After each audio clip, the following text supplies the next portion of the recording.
বর্তমানে আমাদের গাইবান্ধার মধ্যে সবথেকে হাইপে থাকা একটি প্লেস হচ্ছে সাদুল্লাপুরের এই ভাইরাল ক্যাফে। আসলে এই ক্যাফেতে কি আছে, কেন এই প্লেসটা এত ভাইরাল, এইটা দেখার জন্যই আমরা গাইবান্ধা থেকে চলে গেছিলাম সাদুল্লাপুরে। আপনারা দেখতে পাচ্ছেন এটা লাইটিংটা ভাই জোস।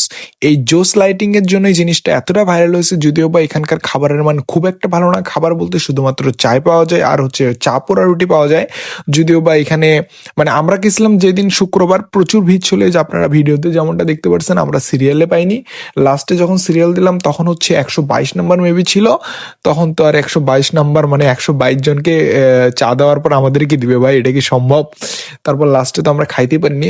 যদিও বা নেক্সট আরেকদিন গেছিলাম খাওয়ার জন্য, সেদিন আর ভিডিও করা হয়নি। আর এটাতে কিভাবে যাব, এটাতে প্রথমে আমাদের যাইতে হবে হচ্ছে ডাচ বাংলা মোড়ে। ডাচ বাংলা মোড় থেকে হচ্ছে সাদুল্লাপুরের অটো, সিএনজি অনেক কিছু পাওয়া যায়।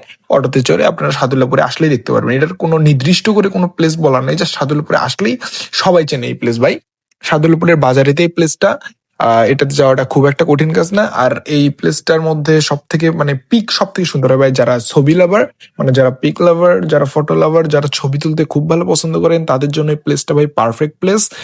অনেক সুন্দর সুন্দর পিক ওঠে, আমরা অনেক সুন্দর সুন্দর পিক উঠাইছি। আমি দিয়ে দিবনি পিকগুলো, এই যে এখন পিকগুলো আসতেছে আর কি। এই পিকগুলো কিছু কিছু তুলছি। আর যদিও বা আমি যাকে নিয়ে গেছিলাম সাথে করে সে সুন্দর পিক উঠাইতে পারে না, ওই জন্য আমি পিক উঠাইতে পারিনি। বাট আপনারা ভালো ফটোগ্রাফার নিয়ে যাবেন যে সুন্দরভাবে পিক উঠে দিতে পারবে। আর সবাই ভালো থাকবেন, আল্লাহ হাফেজ।